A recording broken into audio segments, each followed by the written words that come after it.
రైతు వ్యతిరేక కార్యక్రమాలు ఏది తీసుకున్నా కూడా మా బీఆర్ఎస్ పార్టీ తరఫున పూర్తి మద్దతు ఇస్తాం. రాబోయే రోజుల్లో కూడా మరిన్ని ఉద్యమాలు నిర్మిస్తాం. నిన్న గుడిపల్లిలో కూడా భూభారతి చట్టం మీద ధర్నా చేస్తే ఇక్కడ ఉన్నటువంటి ఇంకా ఆంధ్ర పత్రికలు ఇంకా విసంగక్కుతున్నాయి. ఆంధ్రజ్యోతి పత్రిక ఉంది మన దగ్గర. ఇక్కడ ఉన్న వెంకటేష్ గారు మంచోడే, మనకు వార్తా పంపిండు, కానీ మరి పైన ఉన్న డెస్కులు ఉన్న వాళ్ళంతా ఆంధ్రలో ఉన్నారు. ఇక్కడ కాంగ్రెస్ ప్రభుత్వం వాళ్ళు ఒక నలుగురు కూర్చొని ఖండిస్తే మాయేమో 10 లైన్లు రాసిండు, వాళ్ళ పత్రిక ఏమో 12 లైన్లు రాసిండు. అంటే దేన్ని ప్రాధాన్యత ఇస్తున్నారో చూడండి.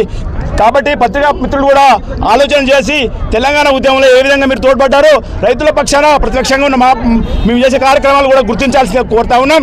అదేవిధంగా ఈరోజు ఈ ధర్నా కార్యక్రమానికి ఇచ్చేసినటువంటి నా సోదరులందరికీ కూడా మరొకసారి ధన్యవాదాలు తెలియజేస్తా ఉన్నాం. రాబోయే రోజుల్లో కూడా భూభారతి మీద కూడా మొన్ననే మేము అల్టిమేట్ ఇచ్చినాం. పిఏపీలో కూడా చాలా వరకు పెండింగ్ ఉన్నాయి. అవి కూడా ఇంకో వారం లోపల పూర్తి కాకుంటే మరొక ధర్నాని ఎంఓ ఆవిష్కారం నిర్వహిస్తామని తెలియజేస్తూ మాకు ఇచ్చిన అవకాశం అని ముగిస్తూ ఉన్నాను. జై